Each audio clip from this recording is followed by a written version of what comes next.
From the Opopco Studios in Oklahoma City, you're watching the Press Row. I'm Jenny Carlson here with Barry Trammell. It's time for our 5 in 5 segment. 5 topics, 5 minutes. Barry, you ready to go? I'm ready. All right.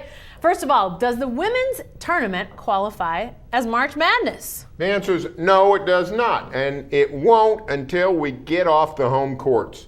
I look at St. John's, what a wonderful season they had. Came in with the number 3 seed. Won at UConn, ended the Huskies' long winning streak at home. And yet Connecticut had to go to the wire in Norman. St. John's had to go to the wire in Norman to beat Oklahoma and get to the Sweet 16. If that game's on a neutral court, St. John's would have won easy. The women's tournament has got to get off these home courts. Well, you know what, though? It's interesting because I think the thing that really holds the women's tournament back from having great environments is some of these regional sites. If Oklahoma would have won, they would have gone to Fresno. I have no idea how many people they're going to have at Fresno. Maybe they'll surprise me, Barry, but I can't imagine that they're going to have more people at the Fresno Regional for the regional semifinals and finals than they'll have had in Norman. Why would people be going to watch? Stanford's going to be there, but is there a ton of Stanford fans around Fresno? I just don't see it. I think they need to rethink those regional sites. You got to go mid-major cities because if you go to a New York or an LA, it's not a big enough thing, but you got to go somewhere where fans are going to go. I think that's holding the tournament back as well. It's a major problem, and the truth of the matter is that this isn't just a women's tournament problem. The men's. The men's tournament. Yep. Last week, Greensboro on Sunday evening, masses of empty seats at the Greensboro Coliseum, and that's Tobacco Road basketball country. So not good. It's a problem. Not good. All right, Roger Goodell, Barry, was he too hard on the Saints? Oh, I don't know, but he was awfully hard. He was hard on them. I tell you what, if we had Roger Goodell running this country, we wouldn't be in the shape we're in. For crying out loud, Wyatt Earp lives, and he lives there on Park Avenue at the NFL headquarters. You got to say this for Roger Goodell. He came down really hard on players for a variety of offenses, from steroids to all kinds of things. He had the chance to hit executives and coaches. He's done it. You can't say that he's a respecter of persons. I sort of like it because when you get right down to it, this is a travesty, this bounty system that was in the Saints locker room. We know it's not limited to just New Orleans. We know it's a lot of places in the league. Buddy Ryan used to do it with the old Eagles. But when you find out about it, you got to police it. Roger Goodell has. Well, and you know what? I think, you talk about it happens other places. Yeah, we know that. You hear that a lot with NCAA sanctions. People saying, well, yeah, they did that, but so does everybody else. Well, should that make the punishment any less? Roger Goodell said no. He said, I don't know what's going on elsewhere, but I know what happened with the Saints, and I'm going to punish them accordingly. It's huge, Barry. Sean Payton getting suspended for a year, the massive fines that they were dealt.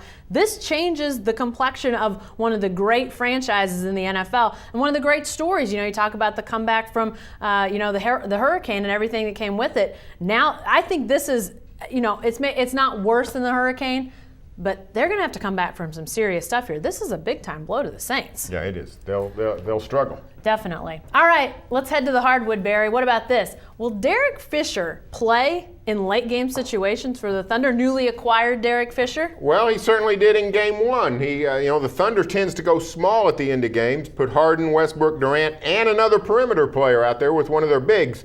Last night against the Clippers, it was Derek Fisher. Often you see Daquan Cook. Personally, I like to see Thabo Sefolosha in there because everything seems to run smoother when Tabo's in the game. So I think Scotty Brooks is just sort of mixing and matching right now and see what works. I got to believe, though, that it's going to be Thabo near the end because he brings the defense. He's got the open shot. I know Derek Fisher has hit a ton of clutch shots in his career.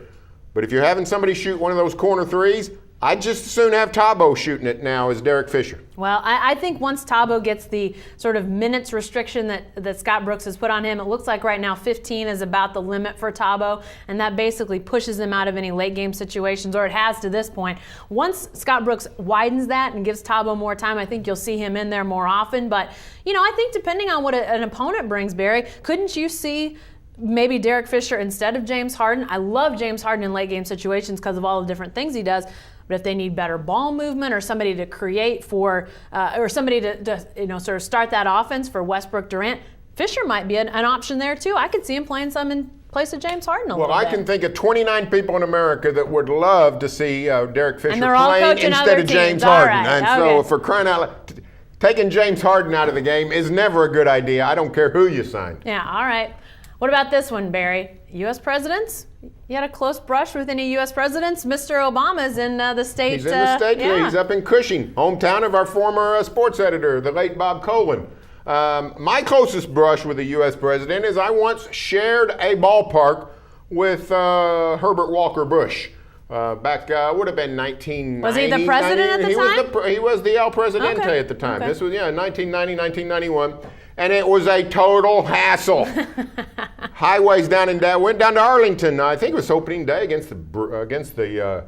I almost said the Bucks. I've got too much NBA in my mind. Against the Brewers, we go down there to a ball game. They got highways closed because of the president. Go into the ballpark, try to go to a bathroom. The bathroom's closed because of the presidential visit. These are things I don't understand. Here's what presidents need to do if they are sports fans.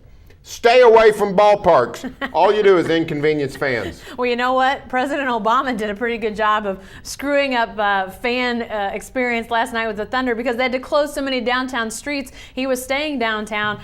And I wasn't involved in the traffic mess afterwards. I was working after the game against the Clippers, but I have a feeling that he messed some things up for people. Lots of streets closed. That was actually my closest brush, was driving home from the arena. I was within a block of where the president was.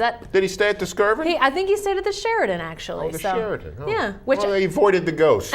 Avoiding the ghosts. There you go. All right, lastly, Barry, do you feel sorry for Tim Tebow? Well, sorry's the wrong word, and I actually wrote this script, so I'm only blaming myself here. Shame on you. I sort of have a little bit of, I sort of have some regret. Do you have for some Tim empathy? Tebow. Yeah, I have some empathy because here's a guy who, yes, maybe he's over the top in some of the ways he presents himself, but he's really a solid guy. I mean, this is not a guy that's out at 4 a.m. wreaking havoc on American society.